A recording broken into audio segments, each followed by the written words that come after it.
My name is Michelle Hayes. I'm a clinical associate professor working at UCL, Great Ormond Street Institute for Child Health in the Department for Population Policy and Practice, where I research into how health systems can reduce inequity in children and young people in low resource settings in the UK, Malawi, and Zimbabwe. I'm also a community paediatrician looking after children and young people with learning disabilities in Newham and East London. And my NHS trust, the East London NHS Foundation Trust, is one of the first so-called Marmot trusts, where as an NHS trust, we're committed to reducing inequity in both our staff and the populations we care for.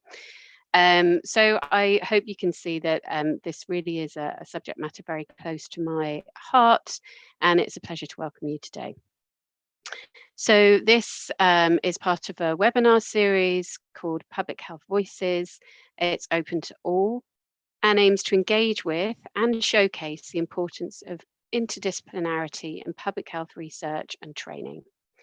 And in today's fourth webinar, we welcome well-renowned epidemiologist and global health leader, Professor Sir Michael Marmot. Professor Marmot will discuss the urgent need to reduce health inequalities for children and young people so that they can live healthy, happy lives, irrespective of the circumstances of their birth and despite the current economic climate.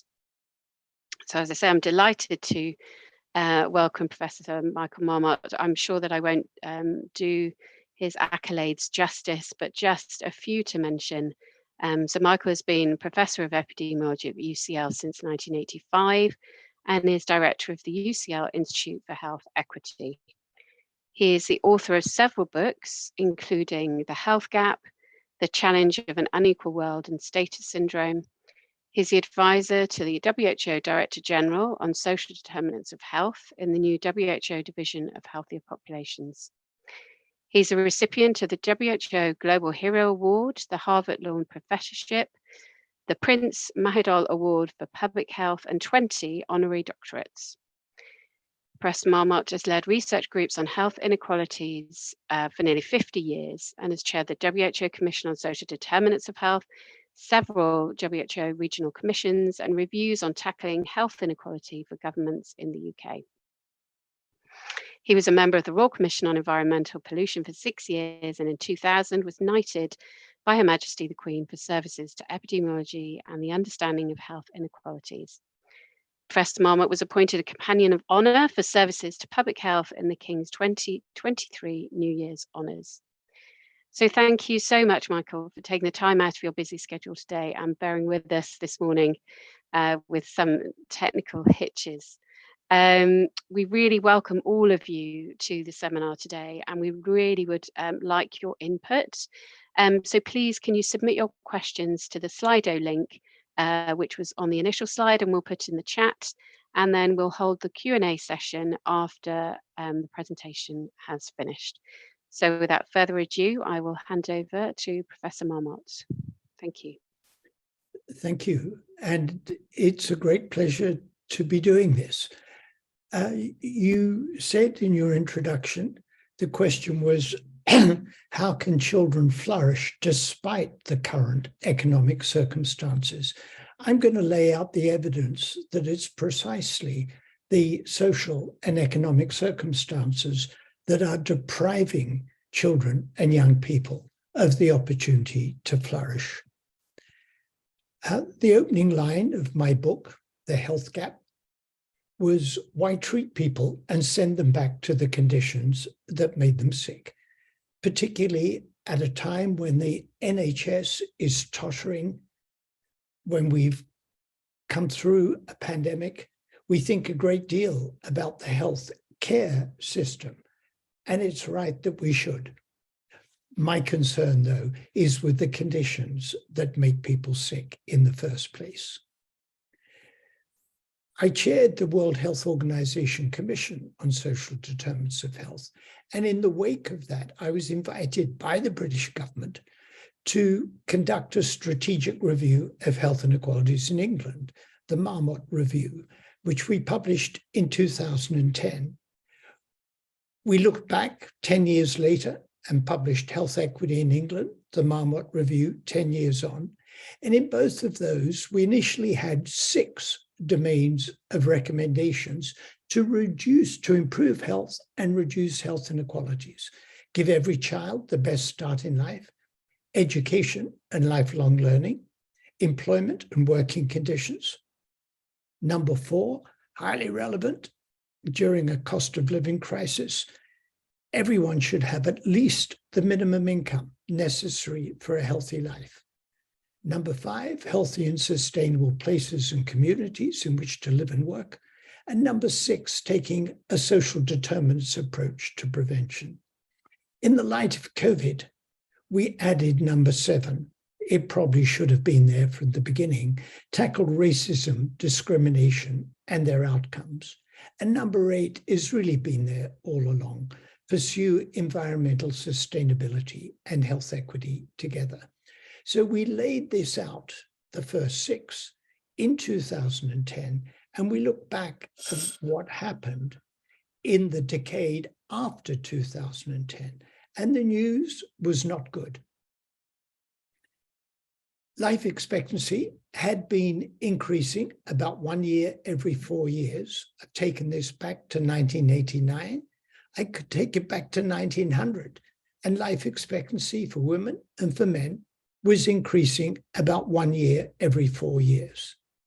And in 2010, there was a break in the curve. The rate of increase in life expectancy slowed dramatically, just about ground to a halt. Then, of course, with the pandemic, life expectancy for women dropped by 0.9 of a year, for men, 1.2 years. What happened in 2010?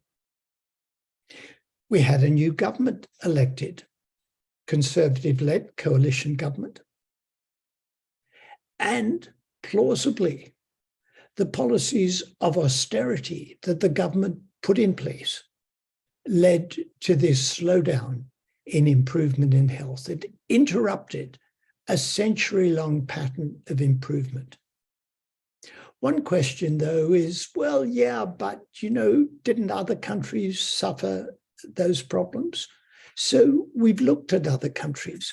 This is healthy life expectancy in 2000 and 2019. And there's the line of equivalence. So Japan, for example, which had longer healthy life expectancy than most other countries in 2000, 2019, it again had longer healthy life expectancy, and it increased about as much as you'd expect based on the other countries. Singapore increased more than the average. South Korea increased more than the average, so did Ireland. The UK, which had shorter healthy life expectancy than most other rich countries in 2000, actually increased less than the average. It would have looked like something of a basket case had it not been for the United States, which was worse in 2000 and actually had essentially no increase in healthy life expectancy. So we had not reached peak life expectancy. Our slowdown was more marked than in most other rich countries, except the United States. There was something going on in the UK. And there was an increase in inequalities. Let me illustrate by comparing London with the Northeast. If you classify people by where they live and classify where they live by level of deprivation, you see a gradient. The greater the deprivation, the shorter the life expectancy. Now, comparing London with the Northeast, if you're rich, if you're in the least deprived 10%, the gap between London and the Northeast is quite small. If you're rich, it doesn't much matter where you live. The greater the deprivation, the greater the disadvantage of living in the Northeast compared with London. The gap gets bigger and bigger. Putting it differently, if you're deprived, the disadvantage of living in the north is much bigger than if you're not deprived. And this could be the northwest too. The gradient is steeper. Now, let's look at the change over time. The dotted line, London 2010-12. You can see life expectancy improved over the next 6 years, right across the gradient in London. But in the northeast, life expectancy went down in the poorest 10% and essentially did not improve for the bottom 5 or 6 deciles. Wow. So this is where we were pre-pandemic in our February 2020 report. Life expectancy had more or less stopped improving. Health inequalities were getting bigger. And life expectancy for the poorest people was going down. This should have been seen as a public health emergency. And to remind you, it's not just poverty, but the gradient. The greater the deprivation, the shorter the life expectancy. And it's that issue of the gradient that led to us developing the concept in the 2010 Marmot Review of proportionate universalism. We were trying to combine two ideas. Classic Anglo-Saxon approach to social policy is you target the worst off. Means-tested benefits, help for the poor. A more Nordic approach is you have universalist systems. We tried to combine them. You could call it leveling up. So if here's the social gradient, less deprivation, greater affluence, longer life expectancy. If you focus only on the worst off, you might improve things for them, but the people who are above that threshold, you don't do anything about their health disadvantage. So we really need to have action across the whole of society because the health disadvantage pertains to everyone below the very top. But we should have effort proportionate to need. The greater the deprivation, the greater the need, we should have greater effort. What did we get post-2010? This is spending by local government in the period 2009-10 to 2017-18 by level of deprivation. In the least deprived 20% of areas, the spending per person went down by 16%. And then the greater the deprivation, the greater the reduction in spending. In the most deprived 20%, the spending went down by 32%. What we've got here is effort inversely proportionate to need. The greater the deprivation, the greater the need, the greater the need, the greater the reduction in spending. Could this have played a role in the slowdown in health improvement, the increase in inequalities, the decline in life expectancy in the poorest areas? Yeah, I think it could. You can't cut spending by 32% and expect nothing to happen. Adult social care went down by 16% per person in the most deprived areas. So that's the context in which we look at children and young people. And I want to touch on 3 themes: relative versus absolute poverty, intergenerational equity between the generations, and funding of public services, all of which have an impact on how income is likely to impact on health, young people, and their futures. So relative versus absolute poverty, they are both important. I shouldn't really say versus, it should be relative and absolute poverty.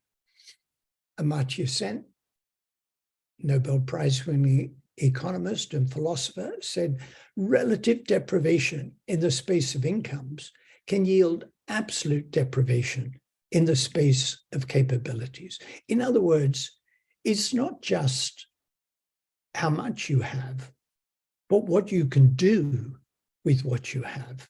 So yes, relative inequalities in income are important because they lead to absolute inequalities in what you can do. So let's look at what happened to the economy in Britain. GDP, gross domestic product per person, was growing between 1990 and 2007. Then came the global financial crisis. And here's the UK. This is what happened to GDP compared to the pre-2007 trend. In 2021, GDP per person was a third lower, 32% lower than it would have been if we had continued on that pre-global financial crisis trend. Did other countries suffer? Well, a bit, but nothing like us. Here's Germany, Japan, France, the United States, Italy, and us. We were the worst. So we were being told that the reason we had austerity during the period after 2010 is so we could get back to economic growth. We had the biggest cuts and the worst economic growth. Didn't work. Didn't work. That political decision of cutting public services in order to get a strong economy, we cut public services and we got a weaker economy. And the UK is the only G7 economy to have not yet recovered to pre-pandemic levels of real GDP. So percentage change from the fourth quartile of 2019 to the second quartile of 2022, the US, Canada, Italy, France, Japan, Germany, and the UK. And we have the worst outlook for the next few years of the G7 countries. We're doing really badly. Their averages, if we look at average real growth by income quintile, so from 2017 to 18, the poorest quintile saw an 8% drop in income. The next poorest saw a 3.5%. And the richest quintile saw growth. 2018 to 19, again, the same pattern. The poorer you were, the more your income fell. The richer you were, the more it went up. Then came the pandemic, and the government showed you can make a difference because the government intervened. Furlough schemes, uprating of universal credit. Wow, look, government policy really can make a difference. There was greater income growth in the poorest 20%. After the first year of the pandemic, normal service resumed. Now we're back to the poorer you are, the bigger the drop in income you get. This is not good, and that's the 5-year average. We're quite good as a country at making poor people poorer.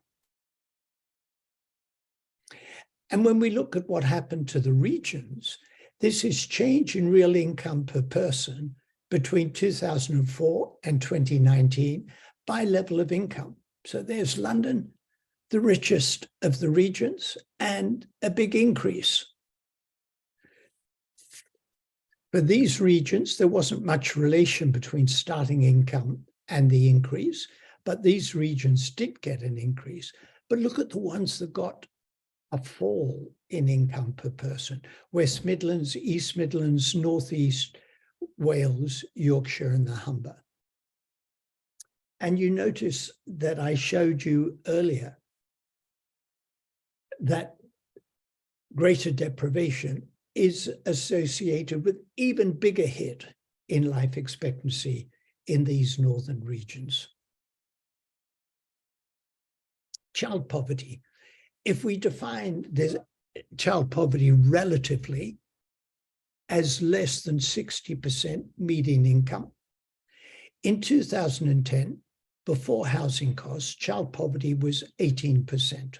18% of children were growing up in a household at less than 60% median income. After housing costs are taken into account, that becomes 27%. Housing is a significant contributor to poverty. And over the decade, that 27% went up to 30%. Not surprising, because the policy was to make poor people poorer. If we look at the long-term trends, you'll remember that, maybe you won't remember, but you may know, that the Labour government elected in 1997 had as an ambition to abolish child poverty. That seemed to me a bit over the top, but still it was a worthy ambition. And it was indeed coming down. It went up with the global financial crisis, but then resumed its downward trend. This is what I showed you a moment ago. There we were at the end of the decade, up at 30%, down in the first year of the pandemic, up again to 31%, and predicted to rise to 33%. We are on a track to make child poverty even worse. And it ain't good. If we compare 41 OECD countries, the UK ranks 31 out of 41 countries. We could have poverty levels as low as in Iceland, the Czech Republic, Denmark, Finland, Korea, Slovenia. Luckily, we don't have them as high as in the United States, 41, 40, 39, 38. The US ranks 38th out of 41 countries. Not, I hasten to add, because the US is a poor country. It's just because in the US, they're quite comfortable having their children grow up in poverty. They seem to be quite comfortable having them shot when they go to school, but there's certain features of US policy that are bizarre. Whereas in Finland, really odd, they don't like their children growing up in poverty. So they use the tax and benefit system, fiscal policy, to reduce child poverty. And that's going to make a difference to children's health and well-being. If we look at the proportion of household income spent on essentials. Essentials cover food, fuel, clothing, and transport, so non-housing. If you were in the richest quintile, you spent 42% of your income, or 42% of your consumption was on essentials. It went up to about 43% by 2019. If you were in the poorest quintile, it went up from just under 52% to 59%.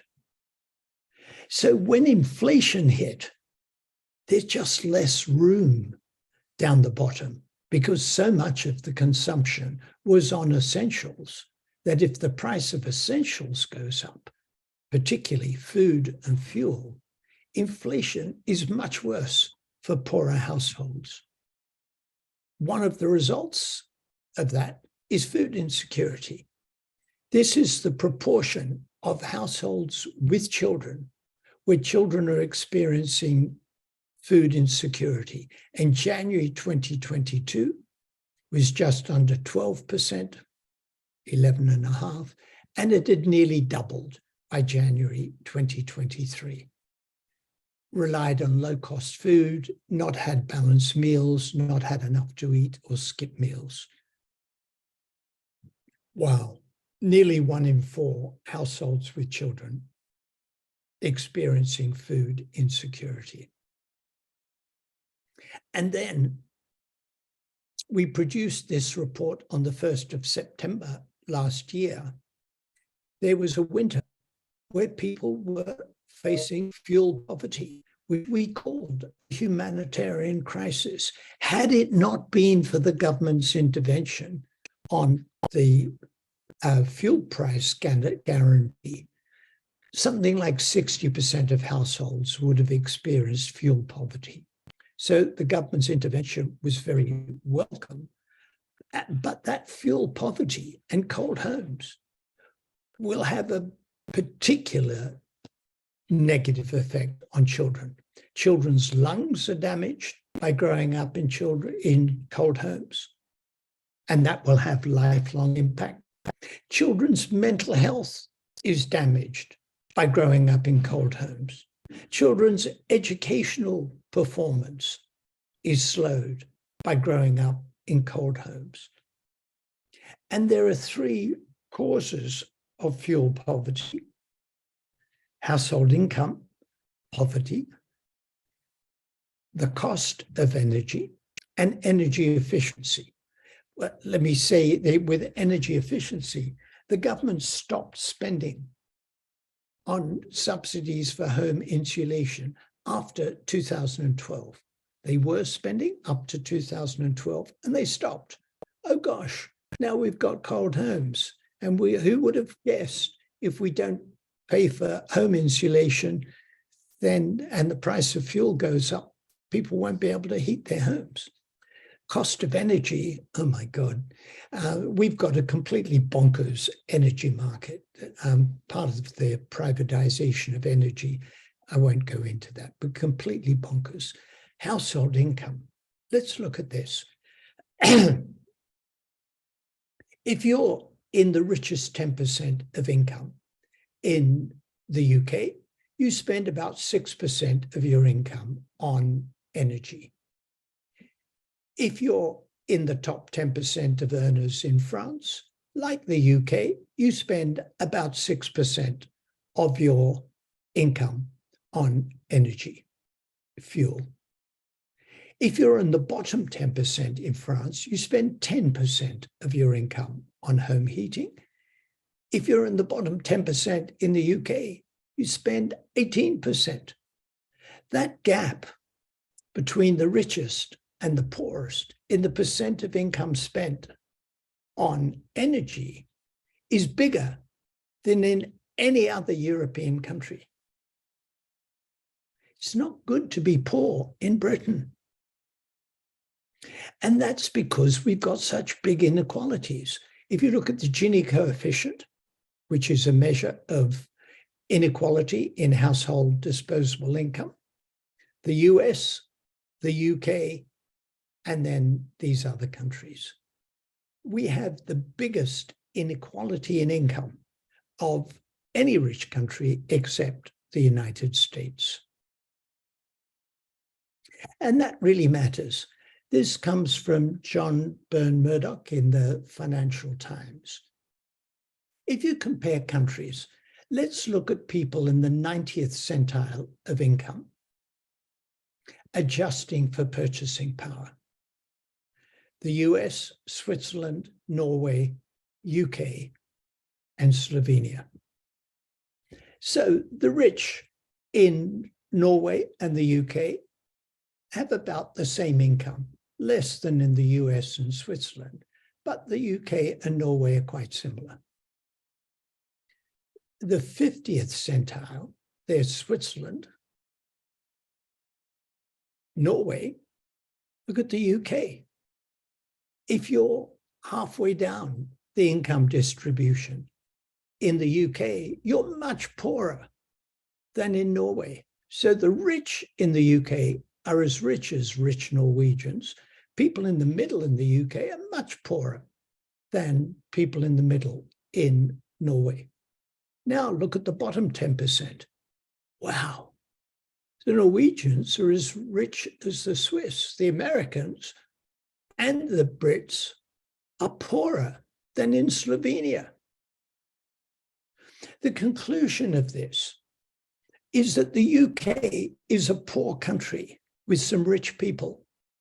Norway is a rich country. Switzerland is a rich country. But the UK is a poor country with some rich people. Do you want to fix the health inequalities of Britain? You've got to fix the fact that we're a poor country with some rich people. That's the problem. And it relates to my next topic, intergenerational equity, equity between the generations. Gallup survey asked, do you think children today will have a better, worse, or roughly the same life as you do? So a worse life, Slovenia, Sweden, France, Hungary. Well, UK think there's not so bad, or worse or about the same. But the promise was always that our children would have a better life than we would. And that's no longer the case. Only 31% of people in the UK think that our children will have a better life than today's adults. Wow. And they're right. At the current level of social mobility, in Denmark, it would take about 2 generations to get from low income, bottom 10%, to the median. In Finland, Norway, and Sweden, it would take 3 generations. The OECD average is 4.5. In the UK and the US, it would take 5 generations. In Brazil, 9. Why? Because the level of income inequality is highly correlated, and also the spending on early childhood, highly correlated with lack of social mobility. And the problem is in the UK is we're heading in the direction towards Brazil rather than towards Denmark. We're making it harder for the next generation to get out of poverty because of our policies of making the poor poorer. And we see the social gradient in everything we look at. The gradient in dental caries in 5-year-old children, the greater the deprivation, the greater the dental caries. Childhood obesity in year 6, the greater the deprivation, the greater the childhood obesity. And if you think that people are responsible for their own ill health, are you blaming children in year 6 for being obese? And if you're blaming the parents, you're condemning these children, because if you're obese in year 6, you're likely to be an obese adult. In fact, it's not sustainable. The evidence doesn't support that. It's simply irresponsibility of parents. It's related to food insecurity, to poverty, and air pollution. PM 2.5 levels, percent of children living in poverty. In general, there's a correlation. Adverse childhood experiences by income.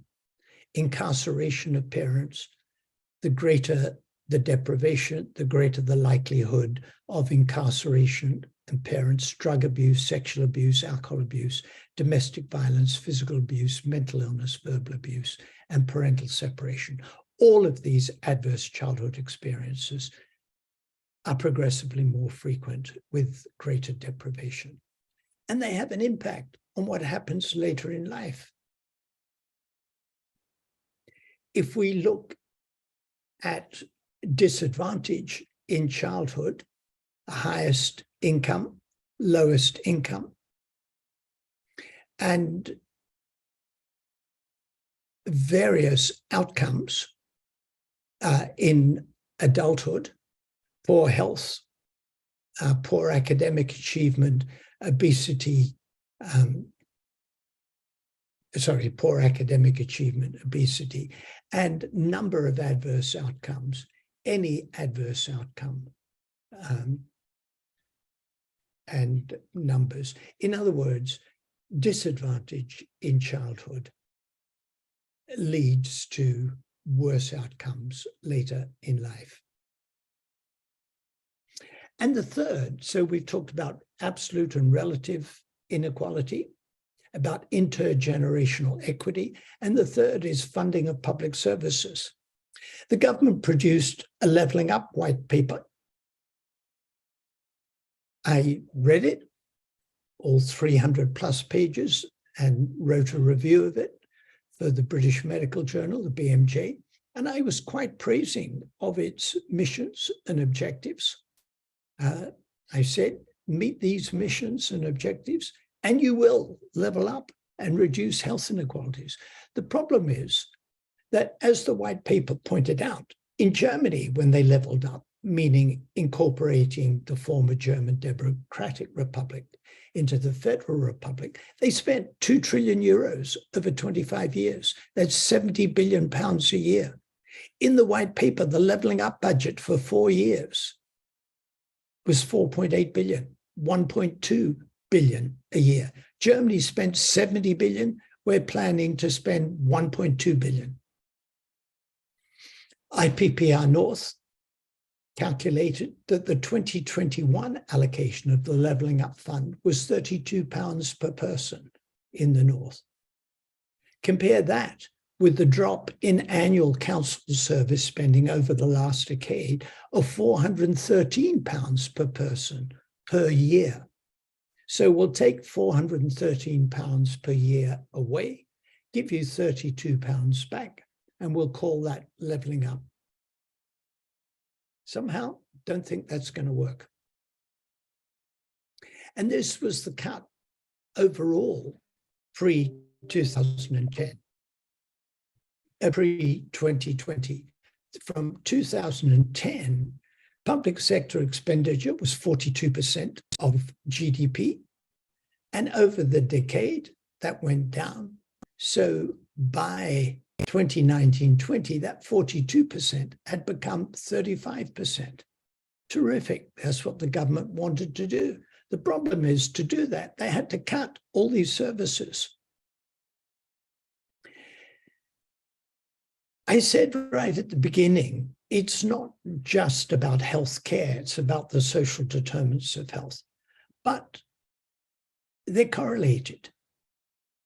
This is average annual NHS spend by age and neighborhood deprivation quintile. Least deprived, most deprived.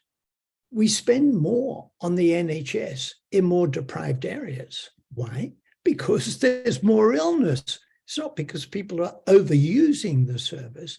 If you want to have less strain on the health service, take the actions that will reduce health inequalities. I talked about child poverty, but it's not only child poverty, it's spending on early childhood. If we look at spending on children 0 to 5, the OECD average is about $6,000 per child per year. We did a report for Norway. Norway spends $12,000 per child per year. The average is 6. The UK spends 4. Wow. We hear ministers talk about we're world beating at this and world beating at that. Spending on early childhood, we're not world beating. We're limping along below the average. Not the worst. The US spends $3,000 per child per year, but it's really not good. Look at the cost of childcare. Italy, 27% of household income. Britain, 26% of household income. The OECD average is 16%.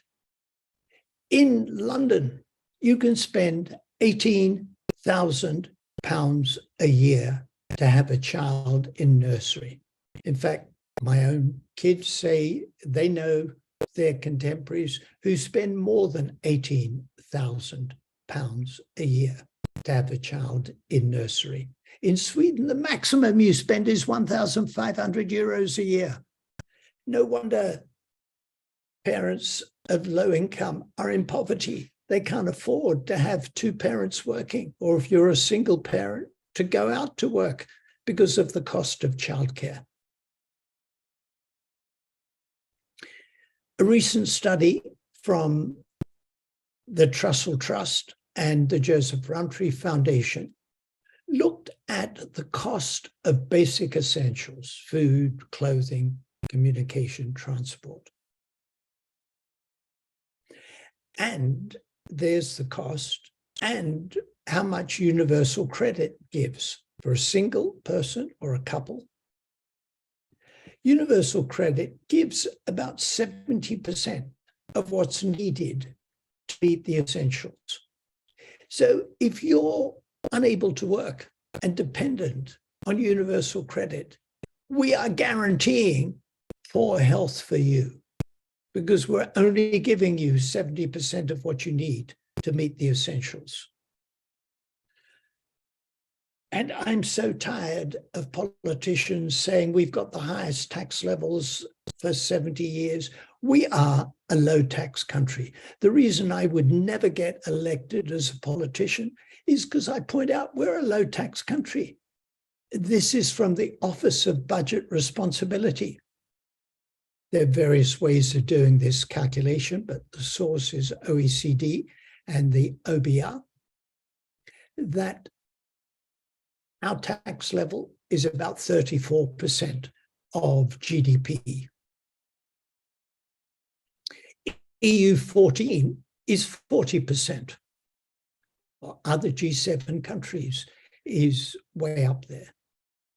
We're a low tax country. If we were the average for the EU 14, we'd be up at 40% rather than 34%. If we were Denmark or France or Austria or Italy, we'd be much higher. We are a low tax country. We could choose to reduce child poverty. We could choose to spend more on children aged 0 to 5, but we choose not to. And we lie about it. We say, oh, the high tax levels. They're not high tax levels. They're low tax levels by international standards. And that's what's happened. So back in the 1960s, 1970s, the UK was a relatively high tax country compared with other European countries. And that's what happened to the EU 14. That's what happened to the G7 average. And there's the UK by two different measures, the ONS measure or the OECD measure. We're a low tax country. Wow. All this is pretty grim and depressing. Why am I not depressed? Well, after my 2010 review, Coventry declared itself a Marmot city. Greater Manchester said they wanted to be a Marmot city region. We did a report for them. Build Back Fairer in Greater Manchester. Cheshire and Merseyside, altogether fairer. We did a report for them. Lancashire and Cumbria, Marmot town. Luton said, we will be a Marmot town. Waltham Forest will be a Marmot borough. You heard in the introduction, the East London Foundation Trust, the first Marmot Trust. We're working one way or another in 40 different local authorities.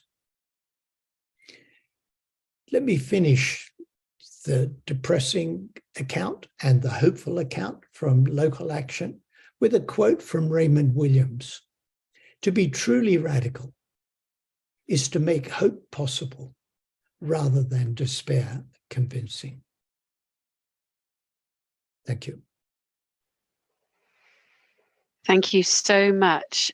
And I know you say that you would never get elected, but certainly you would get my vote.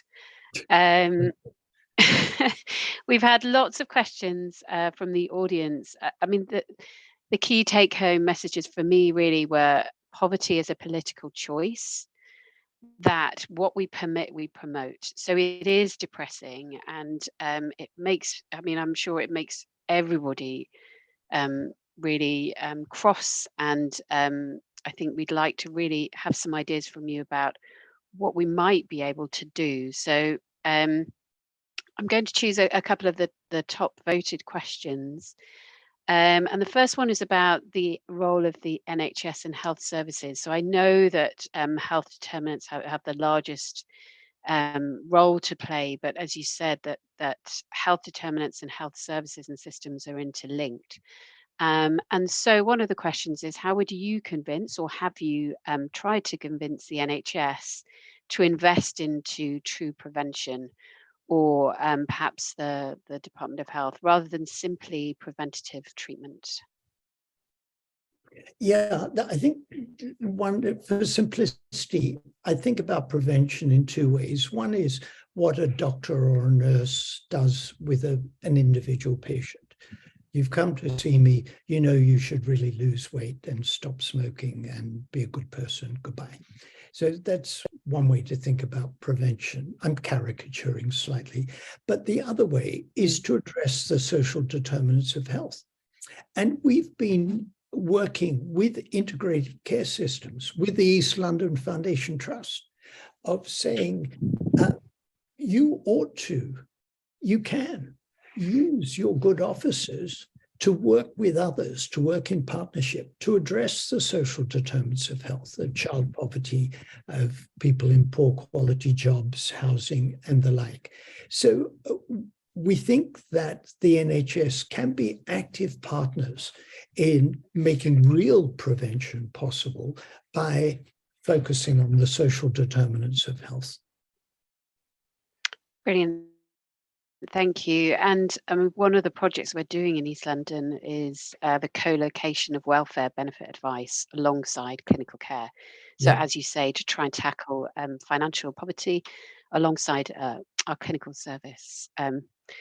And then similarly, but more focused on the local authority level, we've had a question that quite a few people would like to pose around: what would the most important priority for local authorities be for them to focus to improve outcomes for children and young people? Well, my answer to the question of what's the most important is they're all important. Put equity of health and well-being at the heart of all policy making.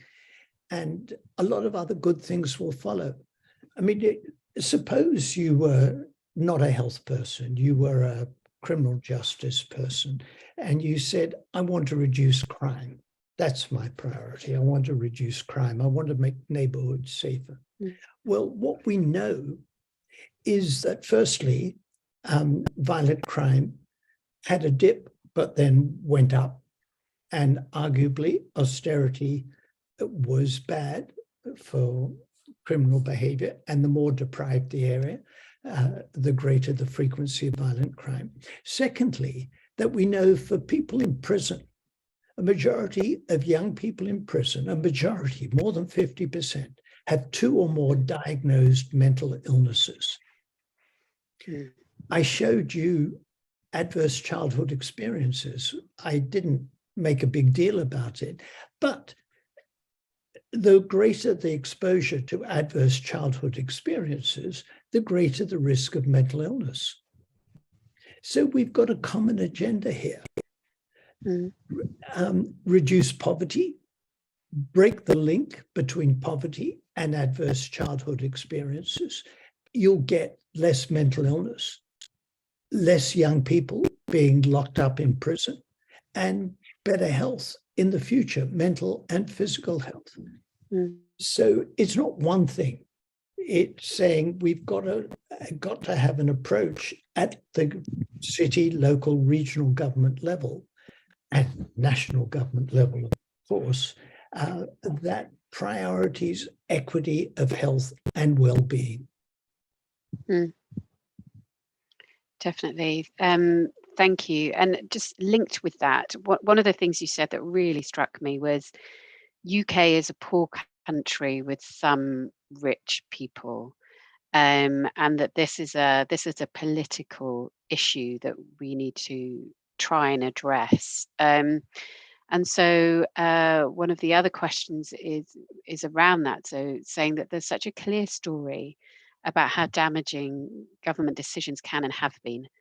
And how do we tell this story to the public and indeed to the government in an accessible and engaging way? Well, I'm the worst person to ask that question. My approach to it was to write a commentary in the Lancet. Now, who on earth is going to change their political platform because Marmot wrote a commentary in the Lancet? But what I pointed out, I wrote it at the time that Liz Truss was campaigning to lower taxes and to make rich people richer.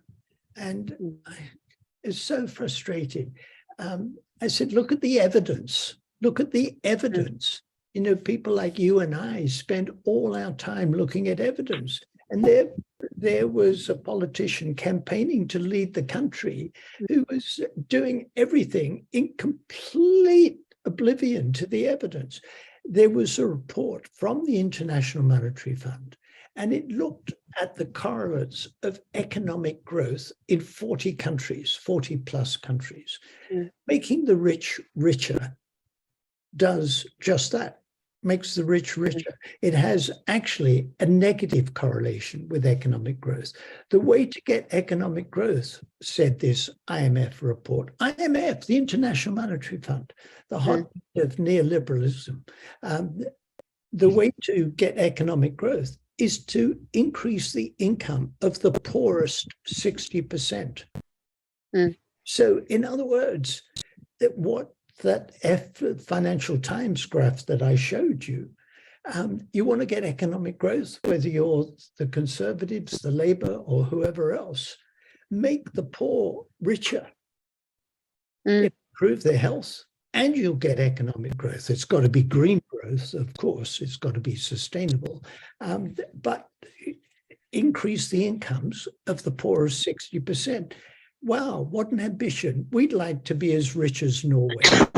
We'd like our poor people to have more money than the poor in Slovenia. That's a pretty modest ambition, and it's achievable, but it'll take change. And related to that, in terms of change, if I can permit one last question, which is around evidence. So, and you said that, you know, we work a lot around evidence. Where are the evidence gaps? So for those listening that are working in research and equity and want to have a future career in the next 10, 20 years, where should we be looking to improve the evidence so that we can make a stronger argument around reducing inequity? Well, it's an excellent question, and the approach that I've taken from the time that I started getting involved in these things with the WHO Commission on Social Determinants of Health is that our reports could be seen as a prescription for urgent action right now, but they could also be seen as a research agenda, because we don't have anywhere near the quality of evidence we would like. I mean, before we roll out a vaccine to the population, we do a randomized controlled trial and look at risks and benefits and so on. Rightly so.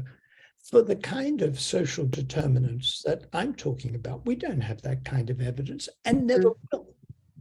Which means that we're always seeking to improve the evidence base. I've no doubt that some of the things we do are useless. I don't think any of the things we're doing are harmful, but some probably won't be as good as we'd like them to be. Having good intentions is not enough. We need to be evaluating the evidence that we're making a difference all the time, so that if we're doing useless things, we stop or improve them and do things that make a difference. None of the recommendations I've ever made are likely to be harmful. That's the number one. But some will be more effective than others. And there's a whole research agenda working that out. Brilliant. Thank you all. On that note, I really hope that everybody has found this as interesting and horrifying and thought-provoking as I have. So thank you so much for taking the time today to present to us. And thank you so much, everybody, for joining online. We have scores of questions. I'm sorry that we couldn't answer all of them, but hopefully this has given you food for thought for your future and ongoing work. Thank you. My pleasure. Thank you. Bye.